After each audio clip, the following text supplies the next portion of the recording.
Niat menguasai harta diduga jadi motif tiga pemuda menghabisi nyawa seorang ASN di Kabupaten Nias Utara.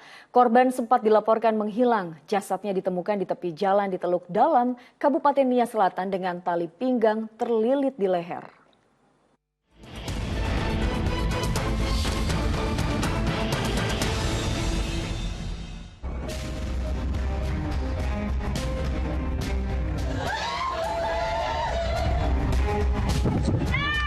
Warga begitu heboh dan berupaya mengabadikan temuan sesosok jasad tertutupi rumput liar di sebuah lahan tak jauh dari pinggir jalan umum, Kecamatan Luahagundre, Nias Selatan, Sumatera Utara. Temuan itu segera dilaporkan ke polisi. Aparat pun langsung memasang garis polisi guna membatasi warga untuk mendekat ke tempat kejadian perkara. Pada bagian leher korban berlilit sebuah ikat pinggang. Diperkirakan jasad pria tanpa identitas itu sudah sepekan lebih karena telah dipenuhi belatung. TKP-nya itu di Jalan Surake, tepatnya di dekat jembatan antara persimpangan Surake dengan Taman Raya. Kita temukan ada ikat pinggang yang terlilit di leher, ikat pinggang kulit, kemudian ada cincin emas. Mungkin emas, ada bermata batu warna hitam. Dari penyelidikan polisi, identitas jasad akhirnya diketahui. Ia ternyata seorang pejabat eselon 3 di lingkungan pemerintah daerah Nias Utara. Usai diotopsi di Rumah Sakit Dr. M. Thompson Nias, jasadnya diserahkan ke pihak keluarga. Isak tangis tak terbendung kala jasad pria berusia 57 tahun itu tiba di rumah duka. Korban sempat dilaporkan hilang selama sepekan sebelum ditemukan.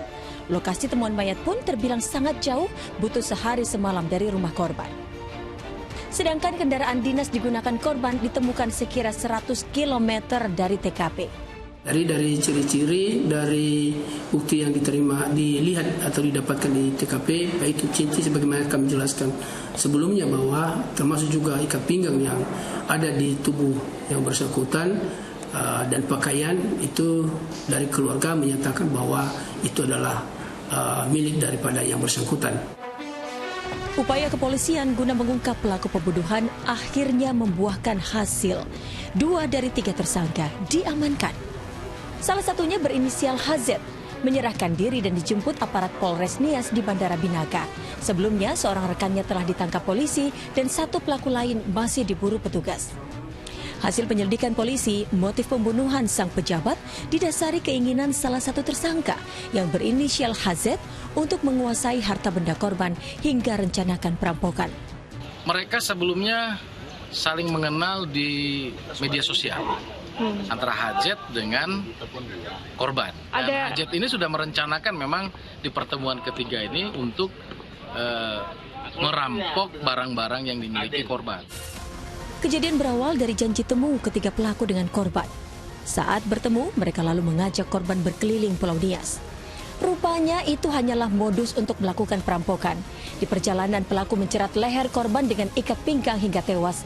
Jasadnya lalu dibuang ke semak-semak. Karena ketiga tersangka masih di bawah umur, mereka dikenakan pasal pembunuhan berencana dengan hukuman maksimal 10 tahun penjara. Sedangkan terkait isu adanya perilaku menyimpang yang terjalin antara korban dan tersangka masih didalami aparat. Tim Liputan melaporkan.